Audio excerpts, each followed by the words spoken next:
Oi, gente. O Sérgio Moro resolveu falar sobre um assunto que ele não entende com alguém que entende do assunto. Ele resolveu questionar o Gabriel Galípolo, diretor de política econômica, indicado pelo presidente Lula para ser o novo presidente do Banco Central, sobre economia. E o resultado foi aquele que vocês estão imaginando. Vexame mais um do Sérgio Moro. Vamos assistir e comentar essa interação, não é? Eu tenho críticas severas ao governo que ele indicou. O fiscal do país vai mal. Isso tem gerado um movimento necessário, infelizmente, de incremento dos juros por conta da insegurança que isso tem provocado. Além disso, nós sabemos que o aumento da dívida pública vai cobrar o seu preço lá na frente. Vai ser necessário um ajuste. E a gente está vendo um crescimento que tem todo o indicativo de não ser sustentável. Mas essas críticas não são dirigidas à Vossa Senhoria, são dirigidas ao governo.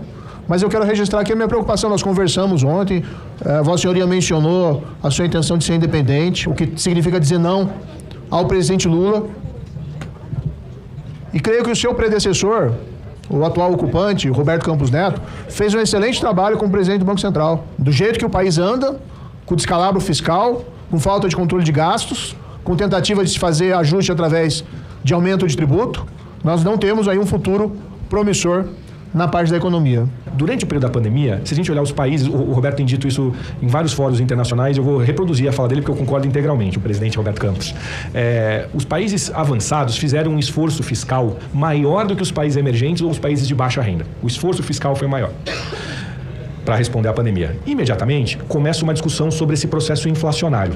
O quanto desse processo... É um grande debate global, o quanto aquele processo inflacionário correspondia a um choque de oferta pela desarticulação das cadeias produtivas e dificuldade de você produzir, e quanto que correspondia a uma questão de demanda decorrente dos programas de transferência de renda e socorro por causa da pandemia. Existia essa discussão. A minha posição... Eu recorro sempre, quando tem esse debate, a uma fala do Churchill, que ele dizia que a verdade é uma adúltera, nunca está com uma pessoa só. Provavelmente, você consegue encontrar explicações nos dois elementos, não precisa ser um ou outro. Me parece que era um e outro. Quando os países avançados que aumentaram a sua dívida com um esforço fiscal maior, iniciam uma elevação da taxa de juros, você vai ter um montante de dívida maior com um custo maior, o que demanda uma rolagem de dívida num montante superior. Esta rolagem de dívida no montante superior vai afetar aquela taxa de juros da dívida, que é essa taxa de longo prazo, que resulta da negociação, para fazer uma simplificação aqui empobrecedora, entre oferta e demanda de títulos públicos. Por isso que os títulos públicos dos países avançados começaram a pagar juros cada vez maiores. Como para os países emergentes de baixa renda, geralmente a taxa de juros que se paga é a do país avançado mais algum prêmio, isso impôs um custo de ter acesso à liquidez e a dinheiro internacional maior para os países avançados, os países emergentes e de baixa renda. Quando a gente vê diversos estudos no mundo, o que acabou acontecendo é que esses preços relativos foram se restabelecendo, mas o que ficou um pouco defasado é a remuneração do que a gente pode chamar do trabalho ou da mão de obra. A participação do trabalho na renda ficou ali relativamente defasada. E por isso você vê vários estudos, inclusive correlacionando por que a economia está crescendo e muitas vezes a avaliação, isso acontece nos Estados Unidos, a avaliação do governo não cresce e a popularidade não está acompanhando esse crescimento econômico ou da renda. Porque isso não está beneficiando a classe trabalhadora. É meio óbvio, não é? Que não está beneficiando a classe trabalhadora. Aliás, o caso dos Estados Unidos é interessante porque os dados macroeconômicos norte-americanos são positivos, mas isso não acarretou um aumento de popularidade significativa do Joe Biden. Agora, no caso brasileiro é diferente, porque no caso brasileiro nós estamos tendo queda de desemprego, queda da inflação, não é? Nós tivemos melhoria dos indicadores econômicos que beneficiam a classe trabalhadora, não na medida que eu acho que quase todos nós gostaríamos, mas há uma melhoria absolutamente significativa. E no caso brasileiro, a popularidade do governo Lula, pessoalmente, aumentou, mas isso não se reverteu em votos por causa da capacidade de articulação do empresariado com as igrejas neopentecostais e o chamado setor evangélico na última eleição, não é? Nessa eleição que nós acabamos de ter. Mas enfim, vamos ouvir um pouco mais o Gabriel Galípolo. Porque às vezes a sensação do cidadão é, eu estou melhor do que o ano passado, mas eu já tive mais poder de compra 10 anos atrás, 5 anos atrás. Esse sentimento é mensurado muitas vezes. Se você criar um ambiente, ou permitir um ambiente, para que essa tentativa de correção da remuneração do trabalho passe enquanto custo para quem contrata o trabalho, e ele consiga encontrar um ambiente de demanda aquecida suficiente para repassar isso para preço para o consumidor final, o poder aquisitivo não vai ser reposto para o trabalhador, porque ele vai ter que pagar um preço mais caro, e você pode inaugurar uma inflação, uma espiral inflacionária que repasse de custo de mão de obra para preço e assim sucessivamente. Então, o papel dos bancos centrais é conseguir permitir esse arranjo dos preços relativos, zelando ou perseguindo a meta de inflação. Não sei se fui muito hermético, mas criar esse ambiente para tentar controlar e fazer com que esse processo ocorra de maneira ordenada, sem que a economia esteja aquecida excessivamente, é super relevante. E quando a gente olha para a economia brasileira, ela dá sinais de estar num estágio diferente de boa parte das economias do mundo. Se a gente pegar, por exemplo, o início dos anos 2000, a gente tinha ali uma série de fatores que colaboravam. China crescendo, exportando desinflação, porque ela tinha ganhos de produtividade com bens industriais, e importando commodities. Estados Unidos e Europa com taxas de juros baixas, jogando liquidez no mundo. Hoje, se a gente vai olhar, o Japão está começando a subir juros depois de muito tempo. A China num processo de desaceleração econômica. Os Estados Unidos um pouco nessa discussão se ele vai fazer, para usar a metáfora da aterrissagem, se ele vai fazer uma aterrissagem suave ou uma aterrissagem mais abrupta. A Europa também num processo de desaceleração. Os dados que a gente vê do Brasil o desemprego na mínima da série histórica.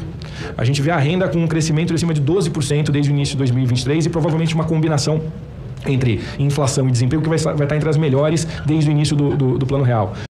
Olha os dados econômicos positivos. Dá uma aula pro Sérgio Moro, porque ele está desatualizado em relação aos dados econômicos positivos. Ele acabou de falar do desemprego caindo, que eu já tinha falado, o aumento da renda, mas solta mais aí, Galípolo.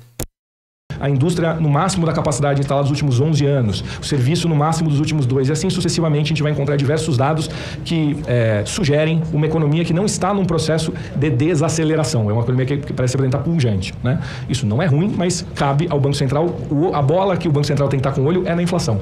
O que isso sugere ao Banco Central? Que a gente deve assistir um processo de desinflação mais lento e mais custoso. Como o Banco Central não cabe ele correr risco, a função dele é ser mais conservador para garantir que a taxa de juros está no patamar necessário para se atingir a meta que foi definida. Sérgio Moro já saiu também. Bom, próximo bloco. Depois do Galípolo trazer os dados macroeconômicos altamente positivos, o Sérgio Moro já saiu. Realmente. Agora, o Galípolo dá um sinal ali que era um sinal que a gente já imaginava, né? Que a gente já imaginava que a taxa de juros não vai cair muito, não é? Que a taxa de juros tende a se manter estável. Eu meio que já tinha antecipado para vocês que o Galípolo é de uma escola de pensamento, né, que não vai ser agressivo na questão da taxa de juros, mas eu espero sim que a taxa de juros, ao menos no início do ano que vem, caia um pouco, inclusive para se perceber se isso vai de fato gerar aumento de inflação ou não. Porque essa tese de que se os juros cair muito e o consumo aumentar bastante vai gerar inflação aumento de demanda, essa tese não foi meio que testada e caberia diminuir um pouco mais os juros para ver se incentiva a atividade econômica ainda mais, não é? E observar se isso vai acarretar um aumento da inflação ou não. Se a inflação começar a aumentar, aí você poderia aumentar a taxa de juros em relação à queda, né? Restabelecendo, para evitar se essa ferramenta é uma ferramenta de fato adequada para controlar a inflação. Mas existem dúvidas. O Galípolo falou ali sobre o debate que existe, se essa é uma inflação de fato de demanda ou se ela é uma inflação que pode vir. A inflação no Brasil, inclusive, está caindo, mas ela poderia vir por outros fatores, como, por exemplo, a relação com o preço dos combustíveis e outros fatores energéticos. Então, essa é uma análise interessante. Agora, o que o Sérgio Moro falou de que os dados macroeconômicos são ruins, não é? Isso simplesmente não se sustenta na realidade. Isso daí é bobagem e o Galípolo mostrou os dados econômicos do mundo real e não os dados econômicos que saem da cabeça distorcida do Sérgio Moro. Enfim, eu sou André Teixeira Jacobina, o canal é a Nova Máquina do Tempo. Se você gosta do que a gente faz, se inscreve, dá um like, compartilha, quem sabe vira membro ou apoiador, quem sabe manda um pix pra gente em andretj@terra.com.br. O pix, assim como outros detalhes de como ajudar o canal, você encontra sempre no comentário fixado. Um abração e até o próximo vídeo.